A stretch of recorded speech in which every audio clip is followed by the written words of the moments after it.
You know, and otherwise I, you know, could implode. But no, listen, it's been great, you know, just to get something back in my life.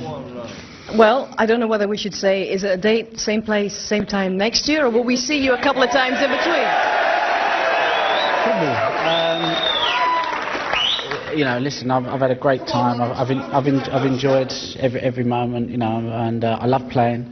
So I'm definitely going to be playing in some smaller events, because to me that's just pure snooker. Here there's a lot going on, you know, and it's hard, you know, but I just love playing. So I'll definitely be playing in some smaller events, and we'll just see what goes on, you know. But you know, we'll see.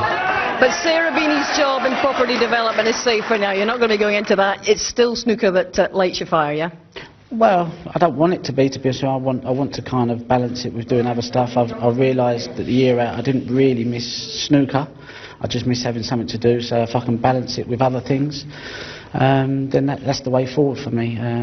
Because you know, you feel trapped sometimes when it's just snooker, and you know, I'm not good at dealing with all the emotions that comes with it. So sometimes I need something on the side just to chill me out a bit. This is quite a wonderful achievement. It's not just a great achievement in snooker, it's a great achievement in any sport, any place, any time. You're champion once again for a fifth time. The Rocket, Ronnie O'Sullivan.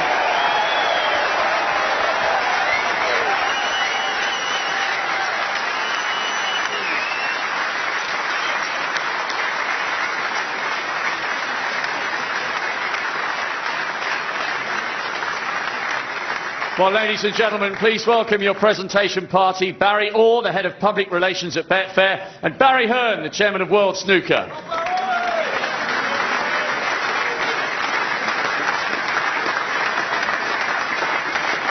Ladies and gentlemen, your runner-up, receiving a cheque for £125,000 and the silver medal. What a fabulous fortnight it's been for Barry Hawkins.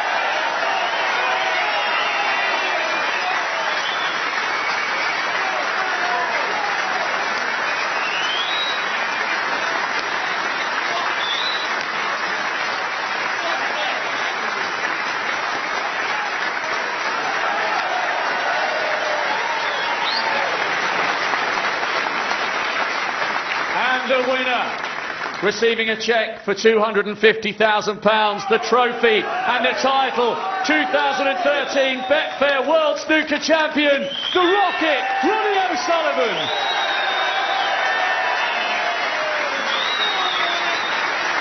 Ladies and gentlemen, your champion, Ronnie O'Sullivan.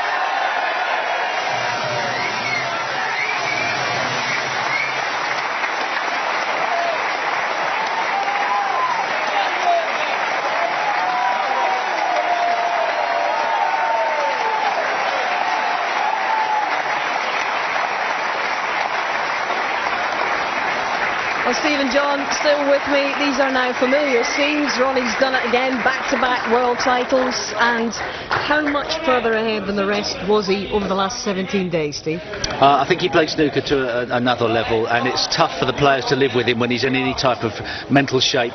And, you know, he could just come back again and do it all over again next year. He doesn't seem to be suffering, getting near his 40s as some players have done. A fantastic performance, never really challenged, to be quite honest, by anybody. People got nearly close, he just pulled away again.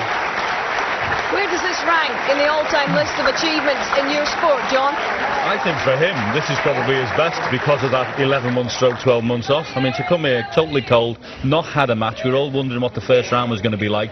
He got through that and he got stronger on it. He played one session against Stuart Bingham that was from the gods. If you get a chance to watch that, go on your iPlayer, pick it up and have a look. That is the benchmark for everybody to play snooker. Indeed. I was going to ask you about everyone else. What do they do now? A man's just walked in after 11 months and walked away with the title. What do the other top players in the game do now? How do they strategise things? The top player in the game at the moment can only play the standard they can play at. But somewhere is a 12-year-old kid who's watching, who at some stage in the future may even take the game to another level. I know it's hard to believe, and it may be a long, long time before, a bit like Bob Beamon's long jump record. But actually, somewhere down the line, somebody will be inspired enough to put in the hours of practice. Who knows where that's going to be? John, what do you feel the others have to do now? Can they catch this man when he's in this kind of form anytime? Well, if he's in this kind of form, there's a big question mark. But listen, we've got a lot of talented players out there. Your Selby's, your Robertsons, all these people. When they're at their best, they can give this fella a game. Don't make no mistake about that. The trouble is, when he's at his best, he's another level to every one of them. We have indeed. See, John, it's been an absolutely amazing championship. There's been so many twists and turns along the way, but there's one story that's dominated, and it's the story that we have here tonight. In your mind, Steve, you said it would take a superhuman effort to beat him, and he's proved that he's certainly human, all right. He's told us that he cracked up on a couple of occasions almost along the way, but he's been so focused, so determined this time. Yeah, I think he's shown great temperament, stronger temperament than we've ever seen before, and a side to his game that people doubted he ever had. But he's shown the ability, when pushed under pressure, to completely hold himself together, like no other player has, to be quite honest. Okay, gentlemen, it's been fascinating. It's been great. I think it's time we took the long rest, the three of us. Thank you very much for your company the last 17 days, and indeed thank you very much for yours. Well, it started out as Mission Impossible, but the rocket, for him, it's mission accomplished from us all here in Sheffield. Good night.